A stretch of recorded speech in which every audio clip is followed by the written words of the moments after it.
Dans ces pages, vous ne trouverez pas de simples mots, mais des fragments d'une chanson ancienne qui a traversé les vastes océans du temps. Sonur, le gardien du silence, murmure depuis les ombres des siècles, et ses enseignements, préservés par les marcheurs de l'âme, voyagent comme des graines ailées à la recherche d'un sol fertile dans le cœur de ceux qui osent écouter. Ce qui se glisse ici entre les lettres n'appartient pas à ce moment, ni même à ce monde. C'est l'écho d'une sagesse née avant les premières aubes, avant que la terre ne prenne forme et que le ciel ne devienne bleu. Ce n'est pas une connaissance à laquelle il faut croire pour exécuter sa danse, tout comme la lune ne demande pas la permission de guider les marées, ni le soleil n'a besoin d'applaudissements humains pour allumer chaque nouveau jour. Il existe une musique secrète qui soutient tout ce qui est, une symphonie tissée par des mains invisibles. Cette mélodie continue, inchangée, même si les hommes oublient de son existence. Ceux qui ont su fermer les yeux et écouter au-delà du bruit du monde ont senti sa vibration dans des moments où le temps semble s'être arrêté. En contemplant une étoile qui meurt à l'horizon, en effleurant la peau d'un arbre centenaire, ou en s'immergeant dans le regard de quelqu'un qui a connu l'amour inconditionnel. Ce murmure est le souffle du tout, l'intelligence lumineuse qui orchestre le vol de chaque oiseau, l'épanouissement de chaque pétale, la chute précise de chaque goutte de pluie sur la terre assoiffée. C'est ce que les anciens appelaient le fil d'or, l'essence incassable qui relie tous les êtres dans une toile de but et de destin. Et pourtant cette sagesse n'est pas une découverte, mais un souvenir sacré qui dort au plus profond du sang et des eaux, attendant d'être réveillé.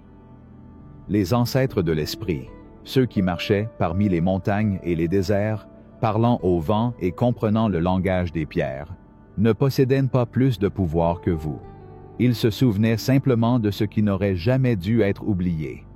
Sur ce chemin qui s'ouvre désormais devant vous, vous ne trouverez aucun raccourci, car chaque étape fait partie de la leçon. Vous apprendrez à lire les signes dans les nuages, à écouter les enseignements dans les chants des oiseaux, à comprendre que chaque ombre révèle la présence d'une lumière. On vous donnera une carte invisible, dessinée non pas avec de l'encre, mais avec des intuitions, des pressentiments et des aperçus de vérité qui naîtront dans les recoins les plus calmes de votre être. Cet art ancien, qui consiste à façonner la réalité avec des mots silencieux et une intention pure, n'est pas un jeu pour ceux qui recherchent de la domination, mais une vocation pour ceux qui souhaitent servir l'équilibre du monde. Car celui qui apprend à déplacer les eaux cachées doit aussi savoir calmer les tempêtes qu'elles peuvent réveiller. N'oubliez pas, chaque création comporte une responsabilité, comme tout feu, capable de chauffer ou de détruire. N'ayez pas peur de cette vérité. Si elle est venue à toi, c'est parce qu'avant ton premier souffle, le grand courant t'avait désigné comme un tisserand de destin. Que ce texte soit un miroir où vous reconnaissez l'immensité qui vous habite. Laissez les mots caresser les souvenirs d'autres vies, d'autres soleils et d'autres noms. Le temps est venu de se souvenir de l'alliance sacrée. Vous n'êtes pas une feuille emportée par le vent, mais le vent lui-même. Et celui qui connaît sa nature ne se perd plus jamais. Avant de continuer la vidéo, si vous voulez faire ceci en secret et voir comment l'univers vous livre l'impossible, je vous recommande de regarder le premier lien dans la description. Chapitre 1. Le murmure avant le nom. Il y avait un endroit où le vent murmurait de vieilles chansons en passant à travers les arbres et où la poussière dansait sur les rayons dorés de l'aube. Dans ce coin oublié du monde, où le temps semblait s'écouler lentement, comme du miel coulant sur le côté d'un bol, vivait Ariane. Ses mains, patinées par les années, tissaient des fils colorés sur des tissus simples, construisant à chaque point non seulement des robes, mais des fragments de son propre destin. Chaque jour, Ariane s'asseyait à sa table en bois usé, et bien que ses doigts bougeaient avec la certitude que seuls des cycles répétés peuvent procurer, une agitation s'insinuait sous le rythme quotidien.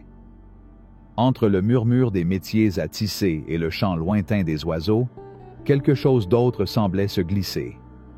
Ce n'était pas une voix, ni une image fugace, mais une certitude ancienne, comme un message écrit dans le langage du silence. Alors que le soleil montait sur les murs de son atelier, les sons habituels commencèrent à s'estomper. Le tic-tac obstiné de l'horloge, l'écho lointain des voitures, l'agitation étouffée des habitants de la ville, tout s'estompa jusqu'à ce qu'un autre type de son émerge.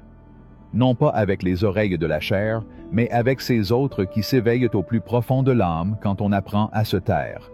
C'était une invitation invisible, une douce attirance vers des territoires que ni son aiguille ni ses mains ne pouvaient atteindre. Dans ce murmure muet, Ariane sentait qu'il existait un langage secret dans lequel la vie lui parlait.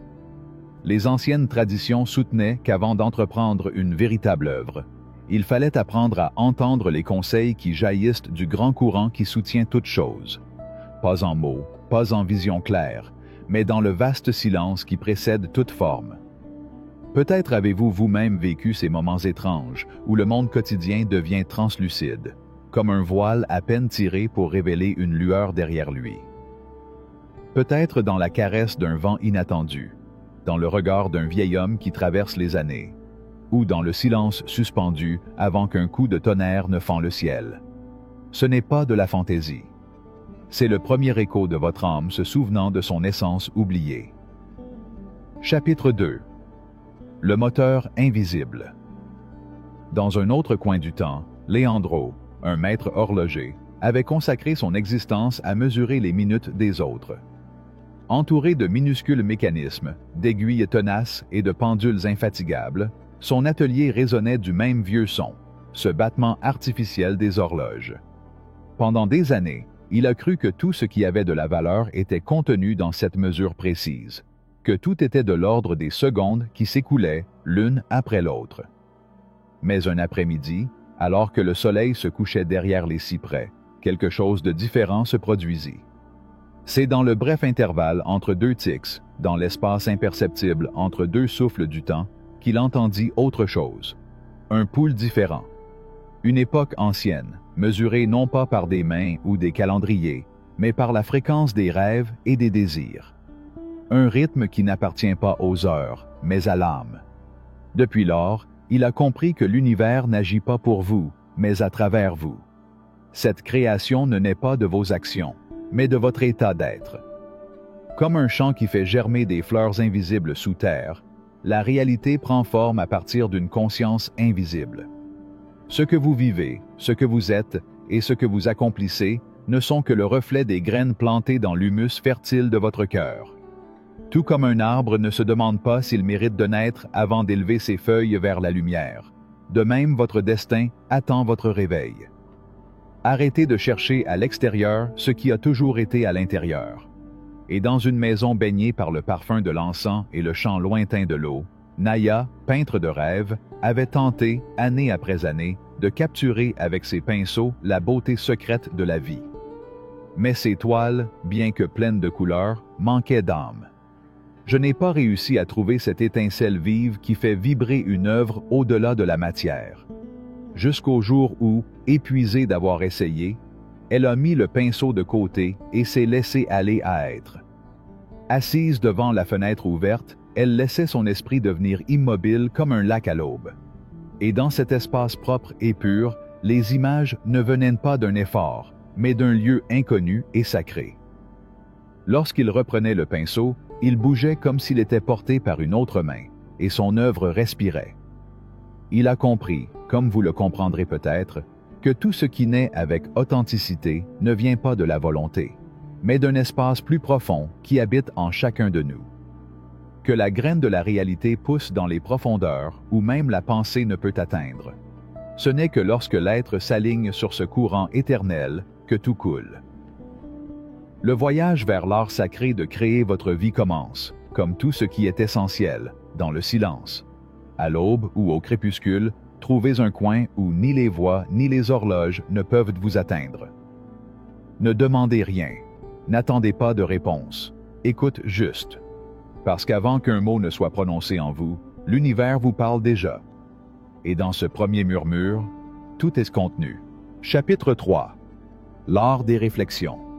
Dans une vieille bibliothèque aux hautes fenêtres, alors que les ombres s'étendaient comme de longs doigts sur les étagères poussiéreuses, Eliora contemplait les chaises vides qui avaient été autrefois remplies de rires et de questions.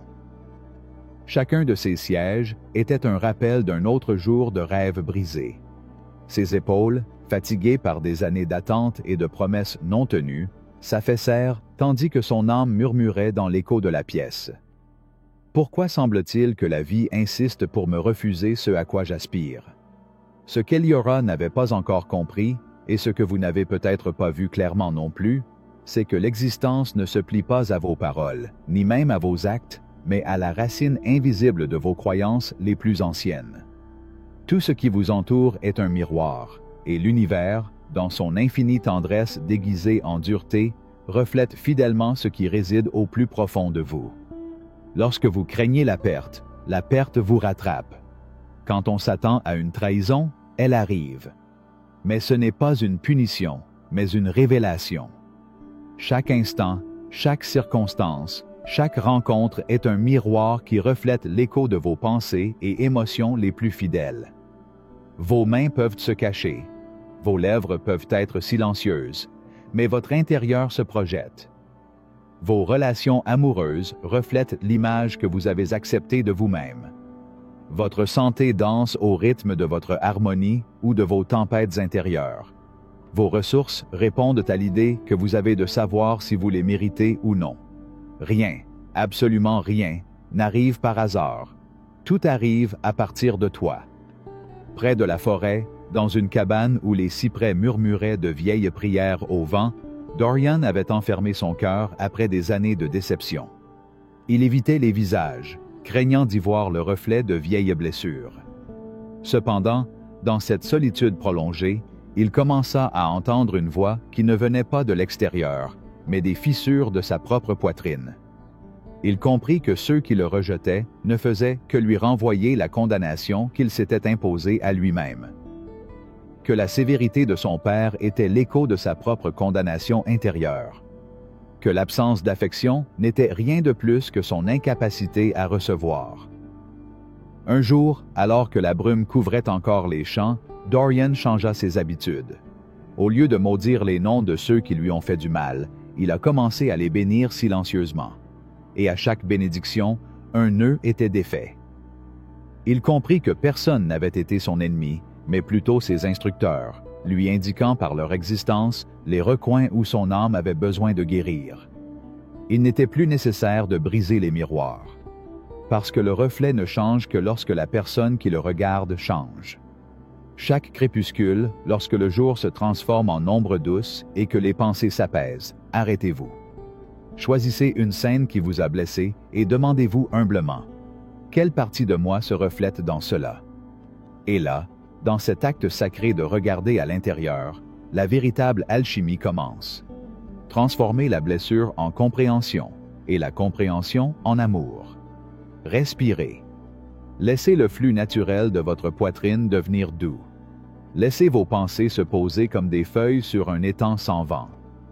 Parce qu'elle est là, dans ce calme profond et généreux, où la sagesse murmure sans mots. Et rappelez-vous, chaque ombre qui apparaît devant vous aujourd'hui, chaque visage sévère, chaque faux pas, est en fait un maître déguisé, vous donnant la clé de l'éveil. Quand vous leur résistez, ils persistent. Lorsque vous les embrassez, ils fondent dans la lumière chaude de votre conscience éveillée. Chapitre 4. Le temple sans nom. Sur un coucher de soleil doré de feuilles mortes, Solène marchait à côté du temple oublié dans une forêt lointaine. Pendant des semaines, elle avait senti son appel invisible, comme une mélodie ancienne remuant les recoins les plus silencieux de son âme. Bien que ces murs couverts de mousse ne contenaient plus de prières, une force l'attira à l'intérieur. Là où la poussière dansait comme de minuscules anges dans les rayons de lumière, il n'y avait pas d'abandon, mais une présence respirante. Assis sur un banc de pierre usé par le temps, les soucis quotidiens, les dettes, les affections brisées, les heures interminables, s'estompaient comme la brume devant le soleil. Et dans ce silence sans nom, elle entendit enfin ce que son cœur avait toujours essayé de lui dire, que tout ce qu'elle cherchait vivait déjà en elle. La vie ne se révèle pas dans les cris ou les éclairs.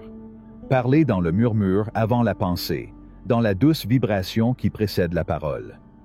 En vous se trouve un sanctuaire plus sacré que n'importe quelle cathédrale de marbre et de vitraux. C'est dans cet espace que se forgent les véritables miracles. Lorsque vous décidez de vous éloigner de l'agitation et d'entrer dans cette pièce sans mur ni horloge, vous vous connectez à la source de la création. Là, tu ne demandes pas, tu sais. Il n'y a pas de combat, il y a de la tolérance. Et les désirs ne sont pas forgés par la volonté, mais par un alignement naturel avec le pouls même qui crée les mondes. Idriss est également arrivé là-bas, un homme brisé après le départ de sa compagne de vie. Il cherchait du réconfort dans la voix des autres, dans le bruit de la foule, dans les journées chargées et sans répit. Mais la paix lui a toujours échappé. Jusqu'à ce qu'un matin, assis sous le vieil arbre de son jardin, il cessait enfin de se battre. Et dans ce moment d'abandon muet, il découvrit ce que tous les sages ont écrit dans les plis du temps. La joie et le sens ne se trouvent pas à l'extérieur, mais jaillissent lorsque l'âme se souvient de son origine. Ce miracle vous attend, maintenant et toujours. La grande porte s'ouvre en silence. Les cadeaux les plus brillants ne viennent pas dans la précipitation, mais dans le calme. Créez un coin dans votre maison, une lampe, une pierre, une fleur, tout objet qui vous rappelle votre sanctuaire intérieur. Permettez-vous, même quelques instants chaque jour, de revenir dans cet espace sans exigence, sans masque. Ce n'est pas une méditation comme on vous l'a dit, ni une prière comme vous l'avez appris. C'est simplement un retour à soi-même. Et là, vous découvrirez que tout ce que vous désirez vous appartient déjà avant votre premier souffle. Chapitre 5. Les échos du silence. Dans un coin reculé du monde, où les chemins de terre gardaient encore le souvenir d'anciens pas et où les fleurs sauvages poussaient sans demander la permission, existait une petite ville endormie dans sa propre routine. Là où les rumeurs étaient comme des feuilles sèches emportées par le vent, l'histoire d'Isolde et de sa famille devenait un murmure constant qui voyageait de bouche en bouche. Isolde, une femme aux cheveux gris comme les cendres d'un feu ancien et aux yeux qui avaient trop vu, portait sur ses épaules le fardeau invisible du chagrin. Sa fille, faite d'orgueil et de blessures non résolues, avait cessé de parler à son frère depuis de nombreux hivers. Et l'homme qui lui avait promis un jour de la protéger à l'ombre des sols avait gravé sur son visage des rides qui exprimaient une amertume jamais exprimée et un ressentiment qui refusait de mourir. Mais dans les interstices de la douleur et de la fracture humaine, Isolde a découvert un secret qui n'appartenait pas aux hommes, mais aux dieux oubliés. La transformation ne réside pas dans la confrontation, mais dans l'espace sacré du silence. Chaque aube, avant que la première lueur ne touche les toits, elle sortait dans le petit jardin à l'arrière.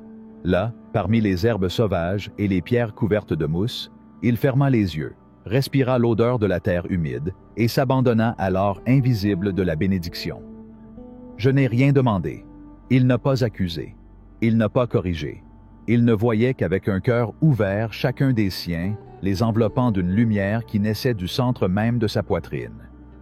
Il n'avait pas besoin de mots, car il comprenait ce que les anciens sages murmuraient au vent. Ce qui se fait en secret, dans des domaines où l'œil humain ne peut atteindre, a plus de poids que 1000 actions criées sur les toits. C'est dans ces espaces invisibles que se tisse le véritable destin. Isolde les voyait complets, entiers, libérés des chaînes de leur propre ressentiment. Il leur offrit la paix, non pas par raison, mais par un amour si pur qu'il n'exigeait pas de réciprocité. Et bien que les choses à l'extérieur soient restées immobiles pendant un moment, quelque chose dans l'air a commencé à changer. C'était comme si les fils qui relient les êtres, ces cordes invisibles qui maintiennent ensemble le tissu de la vie, s'étaient relâchées. Leandro, un commerçant local, a également vécu cette vérité. Son ancien ennemi en affaires, un homme nommé Callisto, a répandu des mensonges qui ont failli le ruiner. Mais Leandro n'a pas cherché à se venger ni à exposer sa douleur au jugement des autres. Dans l'intimité de son bureau, à la lumière vacillante d'une lampe à huile, il fermait les yeux chaque nuit et voyait dans son esprit Callisto enveloppé d'une douce lueur. Il lui souhaitait bien-être, prospérité et le calme auquel il aspirait lui-même. Les mois passèrent comme des feuilles tombées dans un ruisseau. Et un matin, Sans prévenir, Callisto franchit la porte de sa boutique. Ses mains tremblaient, et son regard évitait celui de Leandro. Il n'a pas prononcé de belles paroles, mais simplement présenté des excuses et proposé de laisser derrière lui de vieux griefs. Ce qui, pour les témoins, était un miracle inexplicable, car Leandro n'était rien de plus que la récolte silencieuse des graines qu'il avait plantées dans l'invisible. Telle est la puissance que tu possèdes aussi, voyageur des jours. Chaque bénédiction secrète que vous envoyez, chaque acte d'amour que personne n'applaudit, chaque image que vous gardez au plus profond de votre esprit, devient un fil d'or qui traverse le tissu de l'univers. Et le grand mystère ne répond pas à vos paroles, mais aux vibrations que vous émettez lorsque personne ne vous regarde. Rituel de solitude. Chaque jour, trouvez un coin isolé, un moment où les voix humaines se taisent et où vous pouvez écouter le langage secret des feuilles, des pierres, du vent. Pensez à ceux qui vous ont blessé et à ceux que vous avez encore du mal à accepter dans votre esprit. Enveloppez-les de lumière pure, en imaginant pour eux c'est à quoi vous aspirez vous-même. Une joie sereine, une abondance généreuse et un bonheur sans cause. Gardez cette cérémonie secrète, car comme la graine qui germe dans l'obscurité la plus profonde avant de connaître la caresse du soleil, votre pratique silencieuse grandira, prendra racine et germera, portant des fruits là où vous vous y attendez le moins. Dans ce sanctuaire caché de votre cœur, vous accédez aux chambres sacrées d'où naissent les miracles. Les anciens savaient que l'âme parle mieux lorsqu'elle est silencieuse. Cette véritable alchimie se produit dans le calme, et cet amour invisible est la force la plus puissante qui existe. Chapitre 6. Le chant des sphères. Il y avait une pièce au plafond haut, voilée par des lumières tamisées qui semblaient flotter comme des lucioles captives. Là, au milieu d'un silence plein d'attente, Aitana était assise devant son vieux piano. Ses doigts, suspendus au-dessus des touches, semblaient chercher une porte ouverte vers ce temps où la musique coulait de sa poitrine comme de l'eau de source. Pendant d'innombrables jours, il avait recherché la perfection technique, mémorisé des partitions, affiné son oreille et forcé son corps à répondre à la volonté de la raison. Mais l'esprit de la musique qui l'avait habité autrefois semblait avoir disparu comme un parfum dans le brouillard. C'est un moment que tout chercheur reconnaît, lorsque les formules cessent de fonctionner, lorsque les mots échouent et que les explications se transforment en cendres dans la bouche. Parce que l'univers ne communique pas en mots, mais en vibrations, dans une danse secrète de fréquences que seul le cœur peut déchiffrer. Cette nuit-là, Aitana ferma les yeux et arrêta d'essayer. Il s'est permis d'oublier la note exacte, la posture correcte, la cadence précise. Et au lieu de cela, il a laissé son corps se souvenir de la musique comme un oiseau se souvient de son vol. Il n'a pas joué du piano, il est devenu musicien. Son cœur donnait le rythme, son souffle tissait les mélodies et ses mains n'étaient que les témoins de la symphonie qui jaillissait du plus profond de lui-même. Et puis, l'impossible s'est produit. Les notes ne sortaient pas comme des sons, mais comme des caresses à l'âme. Les auditeurs n'ont pas entendu une performance. Ils ont senti quelque chose d'ancien, de vaste et de sacré se glisser au milieu d'eux. C'était une langue sans mots, une chanson sans voix. Il comprit alors ce que les sages d'autrefois avaient proclamé aux étoiles. L'univers ne répond pas à vos prières, mais à votre vibration. Il ne suffit pas d'exprimer des souhaits, il faut les incarner. Lorsque vous cessez de parler d'amour et devenez amour, lorsque vous cessez de demander la prospérité et que vous savez que vous êtes abondant, le tissu même de la réalité s'ajuste, comme un métier à tisser cosmique qui reconnaît la signature de votre énergie. Orencio, un marchand fatigué de réciter des affirmations sans effet, trouva cette vérité au bord de l'épuisement. Un matin, n'ayant plus la force de répéter les mêmes mots vides, il s'assit sur sa chaise, ferma les yeux et osa sentir dans sa propre chair ce que ce serait que de vivre dans l'abondance. Il sentait le soulagement dans ses épaules, la certitude dans sa poitrine, le calme dans sa respiration. Il a arrêté de demander et a commencé à être. Et sans même que je le cherche, des portes se sont ouvertes, des chemins se sont dégagés, des opportunités sont arrivées comme des oiseaux migrateurs. Non pas par les mots prononcés, mais par la fréquence atteinte. Pratique de résonance. Choisissez un désir. Ne parle pas de lui, ne l'explique pas. Ressens-le. Laissez la sensation de son épanouissement habiter votre corps, votre respiration s'adapter à son rythme, votre peau le reconnaître. Soyez un avec cette réalité, comme si elle était déjà inévitable. C'est le langage des sphères, le chant sans parole, la prière sans voix. C'est là, dans ce silence vibrant, que l'univers écoute. Parce que tu n'es pas ce que tu dis. Vous êtes ce que vous devenez tranquillement. Chapitre 7. L'alchimie d'une foi inébranlable. Dans un coin isolé, au-dessus de l'agitation incessante d'un marché qui ne dormait jamais, Mara, une femme qui voyait à peine la lumière de l'abondance, comptait encore et encore les pièces qui restaient dans sa poche. Chaque nuit, il se demandait s'il pourrait survivre encore un mois. Mais c'est précisément dans cet espace de pénurie, où les limites semblaient comprimer son âme, que Mara a découvert une vérité oubliée. Une vérité qui non seulement transformerait sa vie, mais ferait fleurir son âme. Le moment que Mara a vécu n'était pas différent de celui que vous vivez peut-être maintenant. Le seuil entre accepter ce qui est et commander ce qui peut être. À ce seuil se trouve le plus grand pouvoir qu'un être humain possède. Le pouvoir d'une foi inébranlable. Cette foi qui ne dépend pas des circonstances, mais de ce qui brûle au plus profond de notre cœur. Chaque jour, avant que le monde ne se réveille et que la première lumière de l'aube ne touche la terre, Mara s'asseyait en silence, embrassant le vide du silence. Il n'a pas demandé la prospérité. Il n'a pas invoqué l'abondance comme quelque chose de lointain ou d'inatteignable. Au lieu de cela, il s'abandonna complètement au sentiment que l'abondance résidait déjà dans son être, dans ses os, dans ses veines. Elle ne voulait pas changer les choses de l'extérieur, mais se transformer de l'intérieur. Bien que le monde qui l'entourait ne changeait pas, elle portait en elle une dignité silencieuse, une dignité qui parlait avec le langage profond de ceux qui connaissent leur vraie valeur, au-delà des ombres du doute.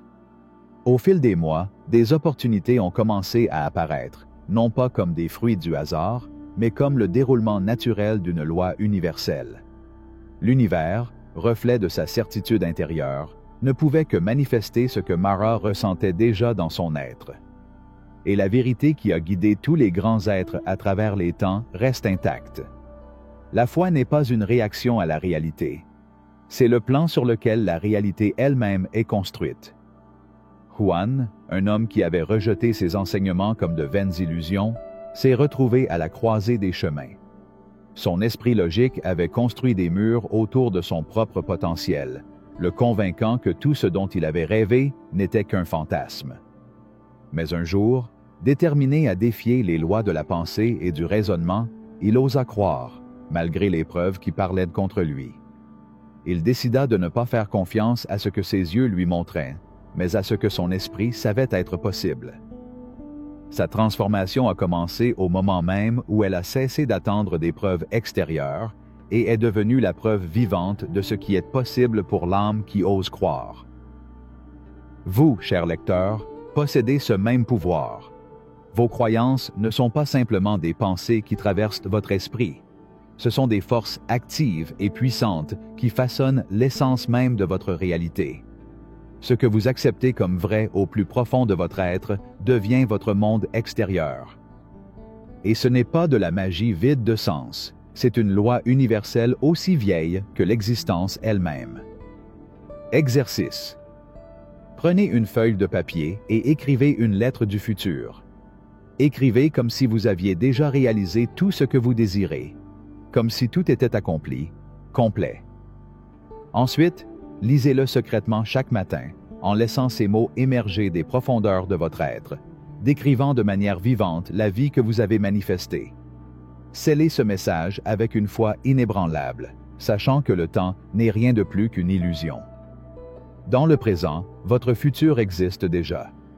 Chaque jour, prenez un moment de silence. Connectez-vous à cette future version de vous-même et sentez sa certitude et sa joie remplir chaque recoin de votre être. En lisant ces mots, permettez-vous de fusionner avec la vérité de cette réalité, permettant à son énergie de devenir la vôtre. Dans ces moments sacrés, rappelez-vous qu'il n'y a aucune séparation entre vous et cette version de vous. Ils sont le reflet divin de votre potentiel le plus élevé rendu manifeste. Ce rituel quotidien agit comme un pont entre ce qui semble être et ce qui est réellement. Dans l'éternel maintenant, où tout est possible.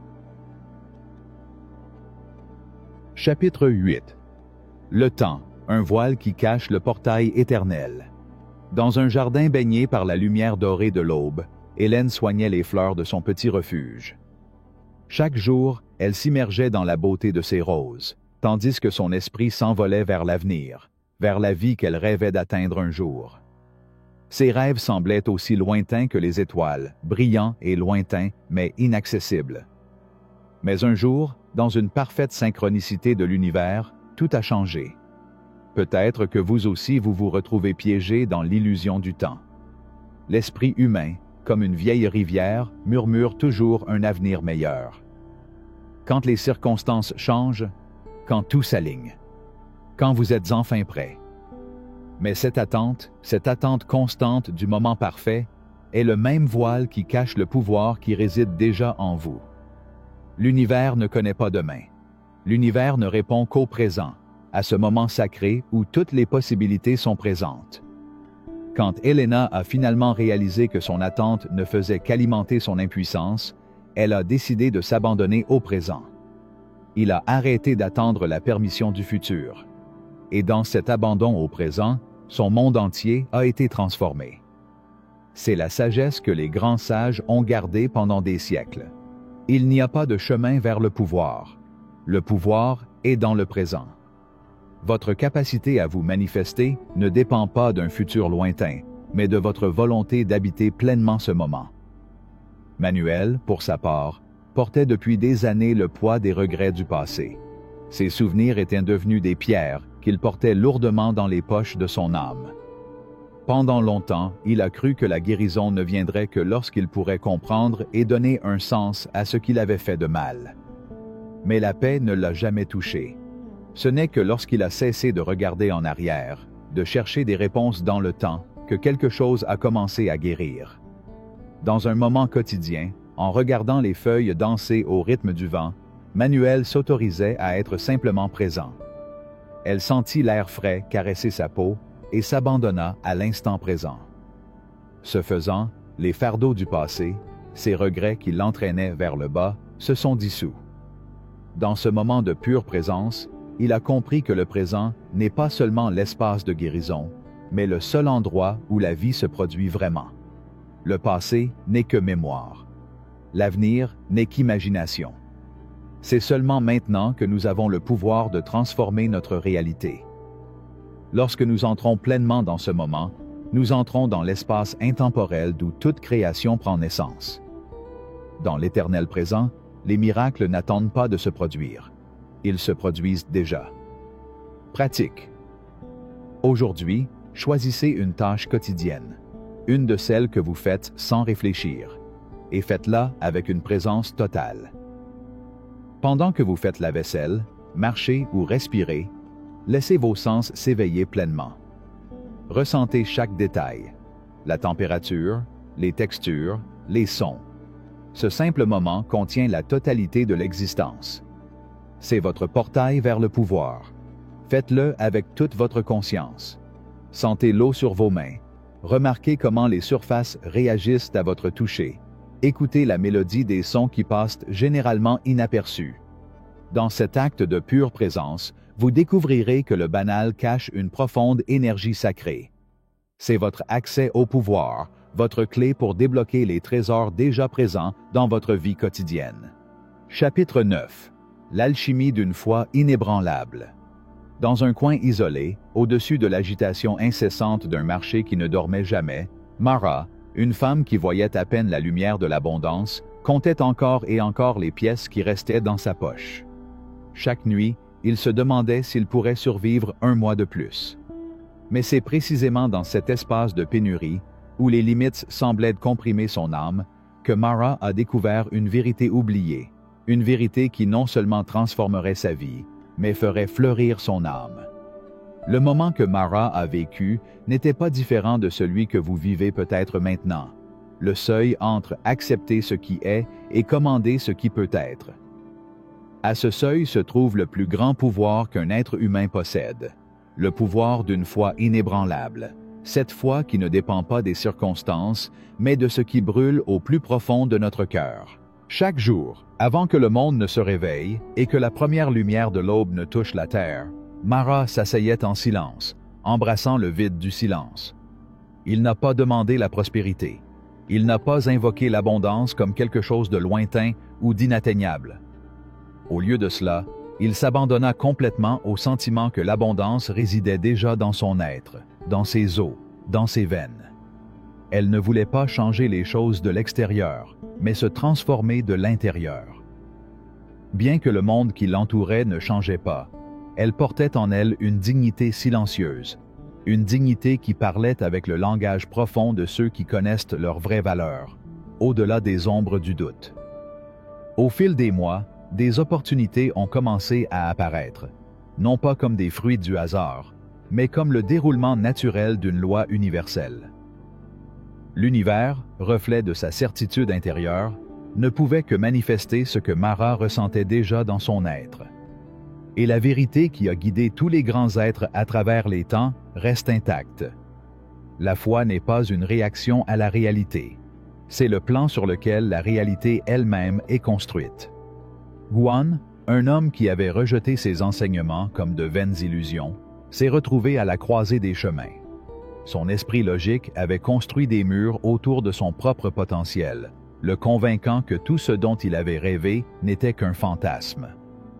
Mais un jour, déterminé à défier les lois de la pensée et du raisonnement, il osa croire, malgré les preuves qui parlaient contre lui. Il décida de ne pas faire confiance à ce que ses yeux lui montraient, mais à ce que son esprit savait être possible. Sa transformation a commencé au moment même où elle a cessé d'attendre des preuves extérieures et est devenue la preuve vivante de ce qui est possible pour l'âme qui ose croire. Vous, cher lecteur, possédez ce même pouvoir. Vos croyances ne sont pas simplement des pensées qui traversent votre esprit. Ce sont des forces actives et puissantes qui façonnent l'essence même de votre réalité. Ce que vous acceptez comme vrai au plus profond de votre être devient votre monde extérieur. Et ce n'est pas de la magie vide de sens, c'est une loi universelle aussi vieille que l'existence elle-même. Exercice. Prenez une feuille de papier et écrivez une lettre du futur. Écrivez comme si vous aviez déjà réalisé tout ce que vous désirez, comme si tout était accompli, complet. Ensuite, lisez-le secrètement chaque matin, en laissant ces mots émerger des profondeurs de votre être, décrivant de manière vivante la vie que vous avez manifestée. Scellez ce message avec une foi inébranlable, sachant que le temps n'est rien de plus qu'une illusion. Dans le présent, votre futur existe déjà. Chaque jour, prenez un moment de silence, connectez-vous à cette future version de vous-même, et sentez sa certitude et sa joie remplir chaque recoin de votre être. En lisant ces mots, permettez-vous de fusionner avec la vérité de cette réalité, permettant à son énergie de devenir la vôtre. Dans ces moments sacrés, rappelez-vous qu'il n'y a aucune séparation entre vous et cette version de vous. Ils sont le reflet divin de votre potentiel le plus élevé, rendu manifeste. Ce rituel quotidien agit comme un pont entre ce qui semble être et ce qui est réellement. Dans l'éternel maintenant, où tout est possible. Avant de continuer la vidéo, si vous voulez faire ceci en secret et voir comment l'univers vous livre l'impossible, je vous recommande de regarder le premier lien dans la description. Chapitre 10. Le temps, un voile qui cache le portail éternel. Dans un jardin baigné par la lumière dorée de l'aube, Hélène soignait les fleurs de son petit refuge. Chaque jour, elle s'immergeait dans la beauté de ses roses, tandis que son esprit s'envolait vers l'avenir, vers la vie qu'elle rêvait d'atteindre un jour. Ses rêves semblaient aussi lointains que les étoiles, brillants et lointains, mais inaccessibles. Mais un jour, dans une parfaite synchronicité de l'univers, tout a changé. Peut-être que vous aussi vous vous retrouvez piégé dans l'illusion du temps. L'esprit humain, comme une vieille rivière, murmure toujours un avenir meilleur. Quand les circonstances changent, quand tout s'aligne, quand vous êtes enfin prêt. Mais cette attente constante du moment parfait, est le même voile qui cache le pouvoir qui réside déjà en vous. L'univers ne connaît pas demain. L'univers ne répond qu'au présent, à ce moment sacré où toutes les possibilités sont présentes. Quand Helena a finalement réalisé que son attente ne faisait qu'alimenter son impuissance, elle a décidé de s'abandonner au présent. Il a arrêté d'attendre la permission du futur. Et dans cet abandon au présent, son monde entier a été transformé. C'est la sagesse que les grands sages ont gardée pendant des siècles. Il n'y a pas de chemin vers le pouvoir. Le pouvoir est dans le présent. Votre capacité à vous manifester ne dépend pas d'un futur lointain, mais de votre volonté d'habiter pleinement ce moment. Manuel, pour sa part, portait depuis des années le poids des regrets du passé. Ses souvenirs étaient devenus des pierres qu'il portait lourdement dans les poches de son âme. Pendant longtemps, il a cru que la guérison ne viendrait que lorsqu'il pourrait comprendre et donner un sens à ce qu'il avait fait de mal. Mais la paix ne l'a jamais touché. Ce n'est que lorsqu'il a cessé de regarder en arrière, de chercher des réponses dans le temps, que quelque chose a commencé à guérir. Dans un moment quotidien, en regardant les feuilles danser au rythme du vent, Manuel s'autorisait à être simplement présent. Elle sentit l'air frais caresser sa peau et s'abandonna à l'instant présent. Ce faisant, les fardeaux du passé, ces regrets qui l'entraînaient vers le bas, se sont dissous. Dans ce moment de pure présence, il a compris que le présent n'est pas seulement l'espace de guérison, mais le seul endroit où la vie se produit vraiment. Le passé n'est que mémoire. L'avenir n'est qu'imagination. C'est seulement maintenant que nous avons le pouvoir de transformer notre réalité. Lorsque nous entrons pleinement dans ce moment, nous entrons dans l'espace intemporel d'où toute création prend naissance. Dans l'éternel présent, les miracles n'attendent pas de se produire. Ils se produisent déjà. Pratique. Aujourd'hui, choisissez une tâche quotidienne, une de celles que vous faites sans réfléchir, et faites-la avec une présence totale.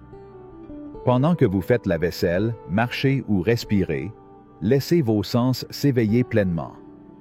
Ressentez chaque détail, la température, les textures, les sons. Ce simple moment contient la totalité de l'existence. C'est votre portail vers le pouvoir. Faites-le avec toute votre conscience. Sentez l'eau sur vos mains. Remarquez comment les surfaces réagissent à votre toucher. Écoutez la mélodie des sons qui passent généralement inaperçus. Dans cet acte de pure présence, vous découvrirez que le banal cache une profonde énergie sacrée. C'est votre accès au pouvoir, votre clé pour débloquer les trésors déjà présents dans votre vie quotidienne. Chapitre 11. Le silence de l'âme. Dans une petite bibliothèque de village, gardée par des étagères en bois qui semblaient respirer l'histoire, le murmure constant des pages tissées ensemble. Chaque livre contenait des secrets que seule l'âme pouvait comprendre, et l'air, rempli de calme, était imprégné d'une sagesse ancienne.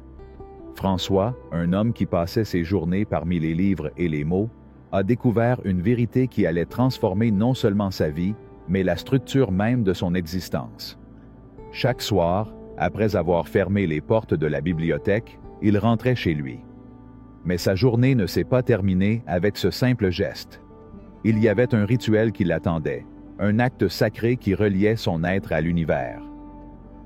Au fond de sa chambre, où les souvenirs s'entremêlaient à la douceur des ombres, se trouvait un vieux journal en cuir. Dans ces pages, il n'y avait ni mots forts, ni déclarations creuses. Il ne restait que des déclarations, ces phrases muettes qui se formaient dans le silence de l'esprit, dans l'intimité du cœur. Ce que François a découvert, dans son silence, était un pouvoir ancien. Les déclarations qu'il a faites du plus profond de son être n'étaient pas de simples mots. C'étaient des décrets sacrés qui résonnaient dans l'immensité infinie du cosmos. La vérité, comprit-il, n'a pas besoin d'élever la voix pour être entendue. Ce ne sont pas les cris d'une déclaration qui font bouger l'univers, mais la certitude silencieuse avec laquelle l'âme se connecte au divin. Lorsque l'on entre dans le silence de l'être et que l'on murmure à l'âme « Je suis », ce qui est exprimé ne sont pas seulement des mots, mais l'invocation même du pouvoir créateur.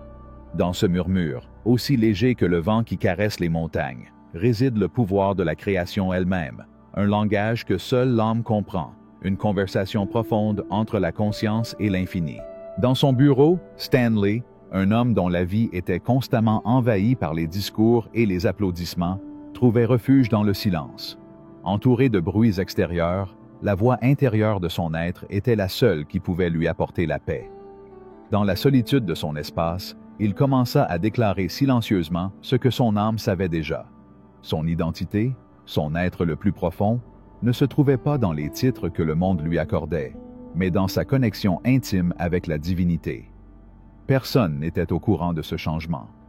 Mais lorsque les mots cessèrent d'être proclamés, l'univers commença à se réorganiser autour de lui, comme si les étoiles répondaient à ces nouvelles certitudes. Cet acte de déclaration silencieuse est bien plus qu'une simple affirmation positive. C'est un accord silencieux avec la vérité profonde de l'être. Les mots qui surgissent à l'intérieur ne cherchent pas à convaincre le cœur, mais à lui rappeler ce qui existe déjà. C'est le langage de l'esprit universel, qui ne peut être entendu, mais ressenti, comme la brise qui fait bouger les feuilles des arbres sans être vue.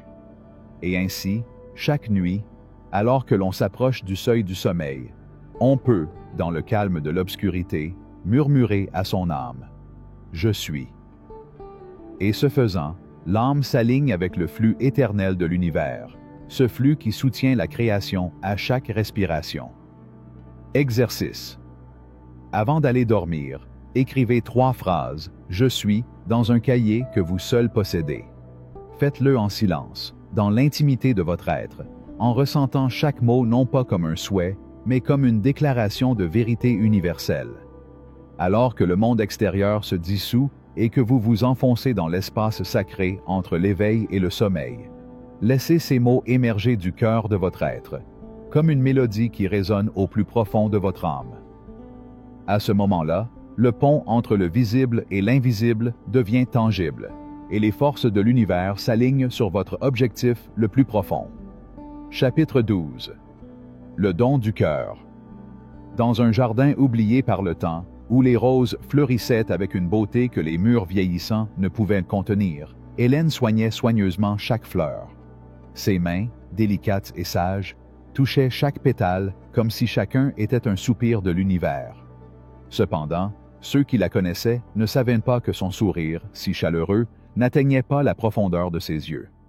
En elle, il y avait un océan d'émotions inexprimées que le monde n'avait jamais pu voir. Pendant des années, Helen avait appris à cacher sa douleur derrière une façade de joie, gardant tout le monde à distance, ne leur permettant pas de découvrir la tempête qui faisait rage dans son âme. Cela révèle l'un des grands enseignements du protocole divin. L'émotion n'est pas un ennemi à dominer, mais une offrande sacrée à honorer. L'univers ne s'intéresse pas à ce que vous alliez toujours bien, ni à ce que vos émotions ne soient que de la joie ou de la satisfaction. Ce que le divin recherche, c'est votre présence authentique, celle qui accepte à la fois la douleur et la joie comme des manifestations sacrées de l'âme. Lorsque vous niez vos sentiments, vous niez le courant même qui relie le divin à l'humain, le même courant qui permet au miracle de se produire.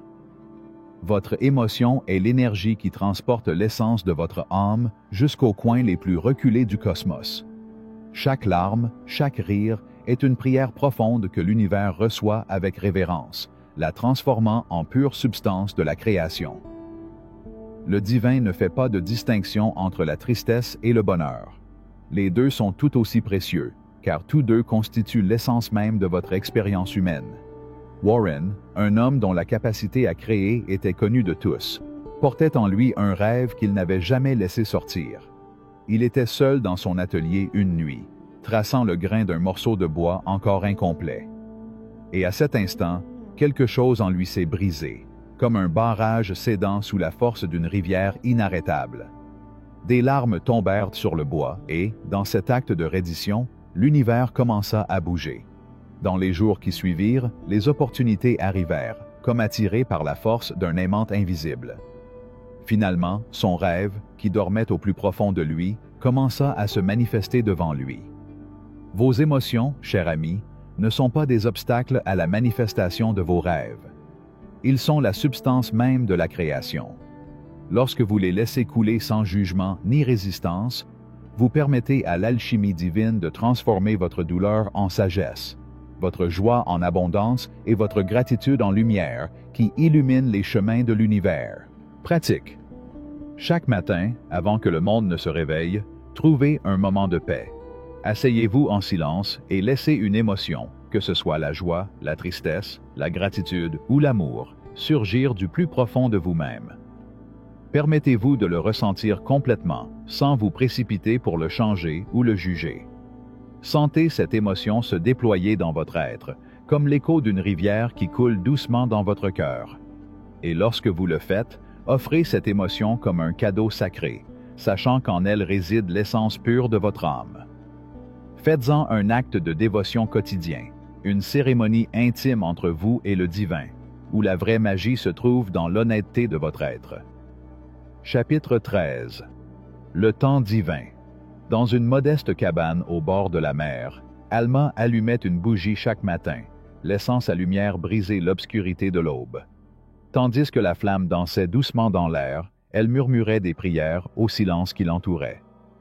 Son cœur désirait profondément être mère, mais mois après mois, son espoir semblait ne pas trouver de réponse.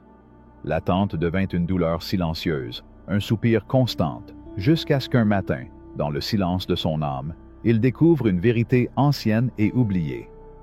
Alma comprit, à ce moment de profonde révélation, que ce qui semblait être un retard dans sa vie était, en réalité, un calibrage parfait de l'univers.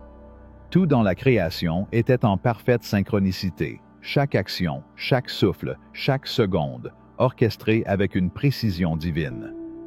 Le temps de l'univers n'est pas aligné sur la hâte humaine, mais sur les fils invisibles du destin, qui ont besoin de temps pour s'unir pleinement. Ce qu'elle avait interprété comme une attente sans fin était en réalité une préparation, un espace sacré où le destin s'affinait pour recevoir l'abondance que son âme méritait. Carlos, un musicien qui jouait dans les salles les plus prestigieuses de la ville, était sur scène dans l'espoir de réaliser sa grande percée lorsque soudain, une panne d'électricité a plongé tout dans l'obscurité. Mais loin de considérer ce revers comme une perte, il a suivi une intuition qui l'a conduit dans un petit centre communautaire. Là, les enfants le regardaient avec des yeux pleins d'émerveillement devant son saxophone. À ce moment-là, Carlos a compris que sa véritable mission n'était pas la célébrité, mais plutôt d'éveiller la musique qui réside dans le cœur pur des jeunes. La vie nous montre souvent que ce qui semble être une opportunité manquée est en fait une protection divine. Le temps de l'univers ne se conforme pas à notre vision limitée, mais aux desseins les plus élevés de notre âme. Chaque retard contient une bénédiction qui attend d'être révélée au moment parfait. Pratique. Chaque matin, avant que le monde ne commence à s'agiter, entrez dans le silence et dites ces mots avec respect. C'est un moment sacré. Je fais confiance à ce qui s'aligne pour moi. Que cette déclaration soit votre offrande à la sagesse infinie qui organise toutes choses. Ressentez comment ces mots résonnent dans votre être et comment, en faisant confiance au timing divin, votre âme se connecte à un flux de sagesse infinie. Dans les moments de doute, revenez à ce rituel, permettant à votre volonté de vous abandonner au temps sacré, de libérer les bénédictions que vous ne pouvez pas encore voir. Au fil du temps, vous découvrirez que chaque instant se déroule avec une précision exquise, guidant votre vie vers une destination bien au-delà de ce que vous auriez pu planifier. Chapitre 14. L'hôtel du quotidien. Dans un quartier rempli de voix et de pas précipités, Mariana se tenait devant l'évier de sa cuisine, plongeant ses mains dans l'eau chaude, avec une profonde sérénité. Pour d'autres, les tâches quotidiennes comme faire la vaisselle ou balayer le sol étaient des gestes sans importance. Mais pour elle, chaque action était empreinte d'une signification sacrée. Tandis qu'il frottait la poterie, il prononçait silencieusement des bénédictions pour ceux qui utiliseraient les plats. En balayant, elle sentait qu'elle nettoyait non seulement la poussière, mais aussi les énergies de sa maison, transformant le banal en un acte de dévotion. Mariana avait compris une vérité profonde. L'ordinaire devient extraordinaire lorsqu'il est imprégné d'une intention sacrée. La vie elle-même est un autel, et tout ce que nous y faisons est un acte de communion avec le divin. L'univers ne regarde pas l'ampleur des cérémonies, mais la révérence avec laquelle chaque instant est vécu. Lorsque nous transformons même les gestes les plus simples en rituels sacrés, nous accédons à un pouvoir ancestral qui transcende le visible. L'histoire de Diego, un petit commerçant dont le commerce n'a pas prospéré, nous montre cette vérité. Chaque matin, avant que le soleil ne se lève complètement, il arrivait à sa tente dans l'obscurité pour accomplir un rituel simple. Il allumait une bougie et murmurait des mots de gratitude dans le vide. Aucun client n'a vu ces moments, mais le changement qui s'opérait dans leur magasin était évident. La prospérité n'est pas venue de stratégie commerciale, mais de la connexion profonde de Diego avec le moment présent, de sa dévotion au sacré, même si personne d'autre ne le percevait. Votre vie est un temple et vous êtes le gardien de son sanctuaire.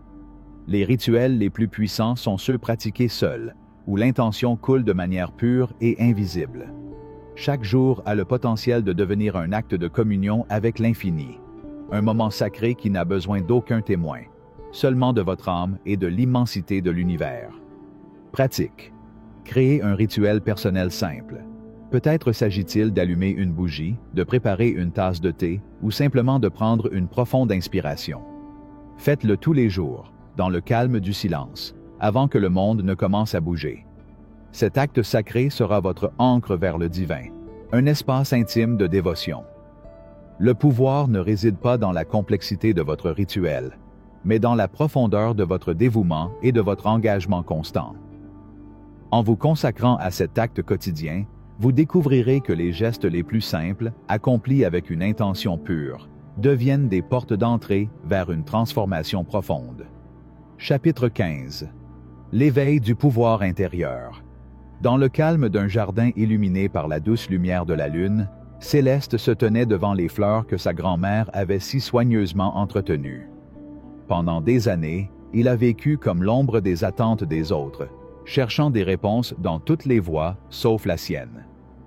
Cette nuit-là, alors que le parfum du jasmin emplissait l'air et que les étoiles semblaient murmurer des secrets au vent, elle ferma les yeux et se tourna vers son moi le plus profond. À ce moment-là, Céleste comprit qu'elle se tenait devant un seuil sacré où les voix extérieures devaient céder la place à la voix de son cœur. L'univers avait implanté en elle une boussole infaillible, bien plus précise que n'importe quelle carte empruntée. Chaque fois qu'elle cherchait des conseils à l'extérieur d'elle-même, elle s'éloignait de l'oracle qui avait toujours été en elle. Son subconscient n'était pas seulement un dépôt de souvenirs, mais un parchemin vivant sur lequel l'histoire de sa vie était tissée. Gabriel, un homme qui avait consacré sa vie à suivre les dogmes des textes anciens, ressentit l'appel du silence. Un matin, au lieu de diriger sa voix depuis la chair, il s'est dirigé vers les bois derrière son église. Là, sous la voûte des feuilles, il entendit pour la première fois la voix qui avait toujours été là, mais qu'il n'avait jamais entendue clairement. La pure sagesse de sa propre âme, claire comme la lumière de l'aube. Il ne s'agit pas d'un voyage de découverte, mais de souvenir. La guidance que vous recherchez ne vous a jamais quitté. Elle a seulement attendu que votre attention se tourne vers l'intérieur, comme une radio réglée sur une fréquence toujours disponible. Votre sagesse intérieure émerge clairement lorsque vous cessez enfin de la noyer dans le bruit extérieur. Le temps est venu de reconquérir votre souveraineté spirituelle. Aucun enseignant, aucun livre, aucune autorité ne peut mieux connaître votre chemin que la voix tranquille en vous. Pratique. Fermez les yeux et répétez calmement. Je libère les voix des autres. Maintenant j'entends la voix qui était la mienne avant ma naissance. Laissez ces mots pénétrer profondément dans votre conscience, pendant que vous respirez lentement. Sentez la sagesse ancienne s'éveiller en vous, alors que vous vous libérez des opinions des autres. À chaque respiration, plongez plus profondément dans le silence sacré, où réside votre connaissance originelle. Sentez cette sagesse couler naturellement, comme une source toujours présente sous la surface de votre être. Pendant que vous restez dans cet état de calme réceptif, observez comment votre propre vérité émerge avec une clarté cristalline, non contaminée par des voix extérieures. C'est votre héritage, votre connexion à l'intelligence infinie qui vous guide depuis avant le commencement des temps. Avant de continuer la vidéo, si vous voulez faire ceci en secret et voir comment l'univers vous livre l'impossible, je vous recommande de regarder le premier lien dans la description. Chapitre 16. Le reflet de l'incertitude. Lors des froides nuits d'hiver, Maria s'asseyait près de la fenêtre de sa maison, regardant les flocons de neige danser à la lueur des lampadaires. Son journal était ouvert devant elle, rempli de rêves et d'intentions qui ne semblaient plus aussi fermes qu'avant. L'univers semblait silencieux et sa foi vacillait comme une flamme, vacillant dans le vent. Vous vous trouvez maintenant dans l'espace sacré où naissent toutes les grandes manifestations, au seuil entre la certitude et le doute. Ce moment de remise en question n'est pas un signe de faiblesse, mais une préparation à votre expansion. Tout comme la nuit devient plus sombre avant l'aube, vos plus grands doutes précèdent souvent vos plus grandes percées. L'univers évolue selon des cycles de contraction et d'expansion. Lorsque vous sentez que tout se contracte dans l'incertitude, vous savez que vous êtes prêt pour la croissance. Votre doute n'est pas un obstacle, mais le terrain d'essai ultime de votre engagement. Samuel, un homme qui avait rejeté toute chose spirituelle, s'est retrouvé entouré d'expériences inexplicables qui ont remis en question sa vision rigide du monde. Au lieu de lutter contre son incertitude, elle a appris à l'accepter avec douceur, comme si elle tenait un oiseau dans ses mains ouvertes. Sa pratique de guérison n'a pas commencé lorsque le doute a disparu, mais lorsqu'elle l'a accepté comme faisant partie de son voyage. « Je n'ai pas besoin de tout comprendre », a-t-il déclaré. « J'ai juste besoin de rester ouvert. » C'est la vérité la plus profonde. Le doute ne s'oppose pas à la foi, il l'affine. Lorsque vous continuez malgré vos questions, votre foi devient une connaissance inébranlable. Elle se transforme d'une croyance aveugle en une sagesse prouvée. L'univers n'exige pas une certitude parfaite, mais une persévérance volontaire au milieu de l'incertitude. Vos doutes ne sont pas une punition, mais une invitation. Il vous demande: continuerez-vous, même lorsque le chemin semble incertain? Ferez-vous confiance, même lorsque votre esprit logique se rebelle? C'est ainsi que naissent les miracles, non pas dans une foi parfaite, mais dans la décision de faire confiance, même si l'on doute. Pratique. Chaque fois que vous avez un doute, murmurez: « Même maintenant, j'ai confiance. » Placez ensuite votre main sur votre cœur et respirez profondément. Laissant la chaleur de votre paume vous rappeler votre connexion à la sagesse infinie. Que chaque respiration soit une douce affirmation de votre foi, alors que l'incertitude tourbillonne autour de vous. Cette pratique devient votre ancre, vous rappelant que tout se déroule parfaitement, même lorsque votre esprit ne peut pas encore voir le modèle plus large. Chapitre 17. Le messager du défi. Dans une petite ville où l'automne habillait les rues de son manteau doré, Isabella se tenait devant son magasin vide. La trahison de son partenaire était encore une blessure fraîche, et le panneau fermé pesait comme un poids sur son âme. Mais sous sa douleur, quelque chose vibrait. Un murmure de possibilités, un appel à quelque chose de plus grand. Lorsque la vie semble vous offrir ce que vous pensez être un malheur, elle s'accompagne souvent d'une réorientation sacrée. Vos revers ne sont pas des punitions, mais des ajustements divins qui vous conduisent vers votre véritable destinée. L'univers parle par contraste, vous montrant à travers l'ombre où la lumière doit émerger. Chaque défi présente deux options, le considérer comme une défaite ou le reconnaître comme une nouvelle direction. Ceux qui maîtrisent l'art de manifester comprennent que la résistance précède souvent la révélation. Vos difficultés ne sont pas aléatoires. Ce sont des instruments précis d'éveil. Javier n'avait connu que le ring de boxe, son identité étant liée au combat et aux séances d'entraînement intenses. Lorsqu'une blessure a fermé cette porte pour toujours, Il a trouvé des mots qui coulaient à travers sa plume, racontant des histoires qui touchaient les âmes bien au-delà de ce que ses poings pouvaient jamais faire. Sa perte apparente est devenue la porte vers la véritable expression de son être. Ce qui semble être une opposition est, en réalité, une opposition à ce qui ne sert plus votre chemin le plus élevé. L'univers, dans son infinie sagesse, doit parfois se débarrasser de ce à quoi vous vous accrochez trop fermement, laissant place à ce que votre âme recherche vraiment. Votre résistance à ce processus ne fait que prolonger la transition. Lorsque vous apprenez à accueillir le contraste comme un messager, son inconfort commence à s'atténuer. Exercice. Écrivez une lettre de gratitude pour une expérience douloureuse qui a façonné votre chemin. Versez votre cœur sur la page, reconnaissant à la fois la difficulté du voyage et la sagesse qui a sculpté votre âme. Demandez-vous avec une véritable ouverture d'esprit: quel message sacré êtes-vous venu délivrer? Laissez vos paroles couler sans jugement, sachant que dans vos plus grandes luttes se trouvent souvent les graines de votre plus profonde transformation. Pendant que vous écrivez, écoutez ce qui monte du plus profond de vous-même. Les murmures subtils de compréhension qui attendaient ce moment de reconnaissance. Votre lettre devient un pont entre ce qui était et ce qui sera, entre la résistance et l'acceptation, entre la douleur et le but plus profond qu'elle porte en elle. Chapitre 18. Le trésor de la foi. Dans une simple boulangerie, où les premiers rayons du soleil filtraient à travers les vitrines couvertes de farine, Pilar se tenait devant les vitrines vides. L'arôme du pain frais emplissait l'air, mais les clients s'étaient fait rares. Pourtant, chaque matin, il murmurait sa gratitude pour l'abondance qu'il ne pouvait pas encore voir. Vous vous trouvez maintenant au seuil d'une vérité puissante.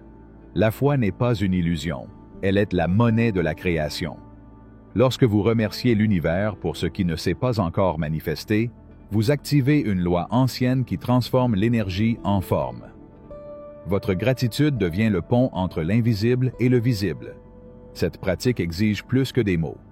Il faut du courage pour se sentir riche avant que la richesse n'arrive, pour savoir que le succès est arrivé avant qu'il ne se manifeste, pour embrasser l'amour avant qu'il n'apparaisse. L'univers ne répond pas à ce que vous voulez, mais à ce que vous pensez déjà avoir. Renato a compris ce principe au plus profond de lui-même. Nuit après nuit, dans son petit appartement, il incarnait le personnage qu'il voulait jouer, non pas comme une pratique, mais comme une vérité. Il vivait comme s'il était déjà cet acteur célèbre, laissant la gratitude remplir son cœur pour le rôle qui ne lui avait pas encore été offert. L'univers ne pouvait s'empêcher de s'aligner sur une foi aussi inébranlable. Pratique. Chaque matin, remerciez pour une chose que vous n'avez pas encore reçue, comme si elle avait déjà été donnée. Sentez la sincérité de cette gratitude parcourir votre être, sans laisser le moindre doute diminuer sa puissance. Qu'il s'agisse d'une relation précieuse, d'une percée créative ou d'une abondance matérielle, exprimez votre appréciation avec la même profondeur de sentiment que si elle se manifestait déjà devant vous. Cette pratique aligne votre monde intérieur avec la réalité que vous souhaitez créer, ouvrant des canaux à travers lesquels l'univers peut réaliser votre désir. Chapitre 19. Le jardinier du silence intérieur. Dans une ville baignée par la lumière dorée de l'aube, où les vers de la nature semblaient être un murmure lointain, Magdalena se levait chaque matin avant le soleil. Devant elle s'étendait un petit morceau de terre aride et désolé, mais dans son cœur, elle savait que cette terre contenait en elle le secret de la vie. Alors que d'autres ne voyaient que de la poussière et des pierres, elle voyait la promesse d'un jardin invisible qui palpitait dans le silence. Comme le jardin qui ne peut être bousculé par le désir de voir des fleurs, vous aussi êtes un jardinier du silence intérieur. Ce que vous semez dans votre âme, comme un rêve encore informe, pousse sous le sol de votre conscience, hors de portée de vos yeux et de votre compréhension rapide. Et comme Madeleine, vous devez apprendre que la croissance de ce que vous désirez ne peut pas être précipitée, que la vie suit une loi naturelle qui ne répond pas aux exigences de l'impatience humaine. La graine ne peut pas être retirée du sol juste pour être observée, car si cela est fait, sa racine s'affaiblit et la fleur n'apparaîtra jamais. Dans le jardin de votre vie, vos intentions sont les graines qui, lorsqu'elles sont semées avec foi, attendent en silence de germer au bon moment. Souvent, l'esprit anxieux veut voir des résultats immédiats, mais la véritable cultivation ne se produit pas sous la pression d'une horloge, mais dans le calme de l'attente et de la confiance. Ainsi, votre tâche n'est pas de déterrer vos désirs chaque jour pour vérifier leur progression, mais de protéger l'espace intérieur où ces désirs peuvent germer. Alejandro a compris cela avec la profondeur de quelqu'un qui a observé comment le chêne pousse silencieusement à l'intérieur du gland. Pendant 7 ans, il a gardé une vision sacrée en lui, sans la partager, sans rien exiger de l'univers. Chaque jour, il restait assis en silence, ressentant la certitude que son souhait se réalisait déjà, comme si les graines de son âme étaient déjà en train de fleurir. Il ne s'efforçait pas de faire bouger les choses, mais se consacrait plutôt à cultiver sa paix intérieure, créant les conditions parfaites pour que la magie de l'univers se déploie dans sa vie. Le véritable art de la manifestation réside dans la compréhension que ce qui semble être dormant n'est rien de plus que la force qui s'accumule dans l'obscurité, attendant son moment pour éclater dans la lumière. Et c'est là, dans l'espace du calme et de la confiance, que tout commence à prendre forme. Chaque pensée de manque est comme une main qui déracine une graine avant son temps, mais chaque moment de foi permet à ses racines de s'enfoncer plus profondément dans le sol fertile de votre âme. Rappelez-vous toujours que ce ne sont pas vos efforts qui font bouger l'univers, mais votre capacité à maintenir les bonnes conditions pour que tout ce que vous désirez se manifeste. La foi, cette eau invisible qui nourrit les graines, est ce qui permet aux chênes de vos rêves de grandir, imparables et solides, au-delà de ce que vos yeux peuvent voir. Dans ce jardin sacré que vous cultivez avec votre âme, les fleurs qui ne se sont pas encore ouvertes sont déjà une promesse vibrante sous la terre. Pratique. Choisissez un désir sincère, un désir qui habite au plus profond de vous. Consacrez 5 minutes de calme complet chaque jour, comme si vous entreteniez un jardin invisible. Pendant ce temps, soyez reconnaissant que votre souhait ait déjà été exaucé.